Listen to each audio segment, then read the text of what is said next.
샬롬, 사랑하는 박진규 네트 2주 만에 돌아온 오메가입니다. 1월도 마무리되어 가고 있는데요. 정말 정신없이 시간이 흐르는 것 같습니다. 다들 새해 목표했던 것들을 향해 잘 나아가고 있나요? 혹시 그렇지 못했다 하더라도 우리 한국에는 설 연휴라는 두 번째 기회가 있죠. 1월은 다 가고 있지만 괜찮습니다. 또 하나님과 함께, 우리 네트와 함께 다시 한번 이겨내봅시다. 그럼 1월의 마지막 오픈 메시지 들어가자! 여러분, 혹시 아끼던 물건을 오래 방치해 보셨나요?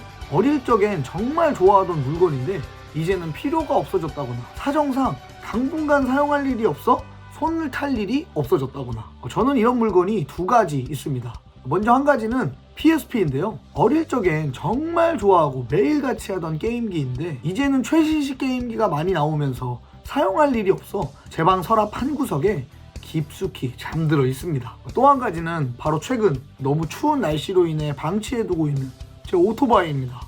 진짜 PSP는 그렇다 쳐도 오토바이는 정말 맘짓.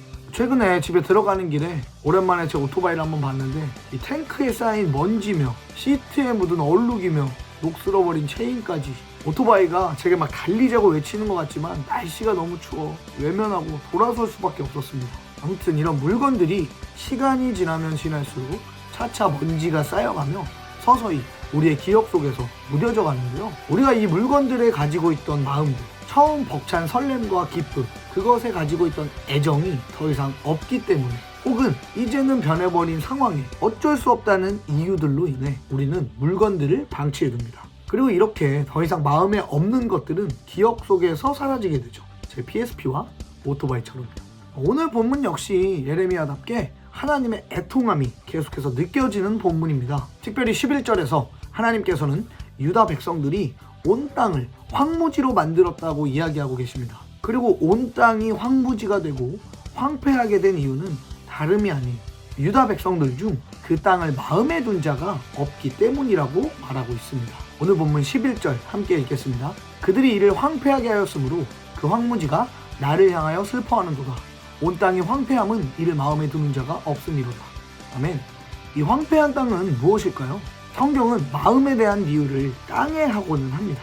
누가복음 8장에 씨 뿌리는 비유가 나오죠. 거기서 씨는 곧 하나님의 말씀을 뜻하고, 말씀이 심겨지는 땅, 즉 우리의 마음의 상태가 어떠한지에 따라 맺는 열매가 달라진다고 예수님이 제자들에게 가르쳐 주십니다. 길가에 떨어진 씨앗은 말씀은 들었으나 심기지 못하는 것을 의미하고, 돌밭에 떨어진 씨앗은 기쁘다가도 뿌리를 내리지 못해 시련이 찾아오면 떨어져 나가는 것을 의미하며, 가시덤불에 떨어진 씨앗은 근심과 세상이 주는 쾌락에 사로잡혀 열매를 맺지 못하는 것을 의미한다고 말씀하고 계십니다. 하나님은 예레미야를 통해 유다 백성들에게 너희들의 마음이 황폐하다, 나의 말씀이 들어가도 뿌리 내리지 못하는 황무지가 되어버렸다 라고 말씀하시며, 그 이유가 아무도 하나님께 마음을 두는 자가 없기 때문이라고 애통해 하시고 계신다는 것입니다. 그런데 오늘 여러분의 마음은 어떠신가요? 우리의 마음도 어쩌면 처음과 기쁨의 설렘이 사라지거나, 혹은 지금 나의 상황이 여의치 못해 나의 마음이 하나님을 떠나 황무지가 되어버리지 않으셨나요? 하나님의 말씀을 들으려 해도 심겨지지 않는 마음의 상태가 되어버리지는 않으셨나요? 그러나 여러분, 걱정하지 마세요.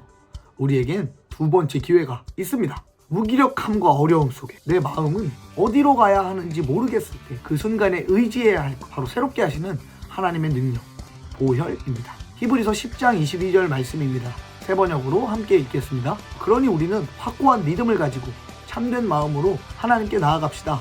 우리는 마음에다 예수의 피를 뿌려서 죄책감에서 벗어나고 맑은 물로 몸을 깨끗이 씻었습니다. 아멘. 그렇습니다. 마른 황무지가 단비를 통해 회복해 나가듯이 우리는 예수님의 보혈을 통해 그 황폐한 황무지 같은 마음을 벗어나 새로운 마음으로, 깨끗이 씻음받은 마음으로 나아가면 됩니다. 제가 앞서 서두에 이야기했죠. 연초에 계획했던 것들, 올 한 해 동안 어떤 것들을 이룰지 계획했던 모든 것들 잘 되어지지 않더라도 1월은 다 가고 있지만 괜찮다고, 우리에게 두 번째 기회가 있다고, 잘 안 되어가는 상황들, 떠나버린 마음들, 늦었다고 생각하는 지금, 하나님은 언제나 여러분을 기다리고 계십니다. 사랑하는 아들아, 일어나 다시 함께 가자. 너의 황무지 같던 마음을 내 보혈로 다시 새롭게 했어. 오래 방치해둔 PSP는 충전해주면 됩니다. 먼지 쌓인 오토바이는 세차하면 됩니다. 그리고 우리의 마음은 보혈 한 방울이면 충분합니다. 보혈을 통한 새로운 기회, 황무지 같은 땅이 좋은 땅으로 변하는 경험을 누리시는 여러분이 되시기를 축복합니다. 끝!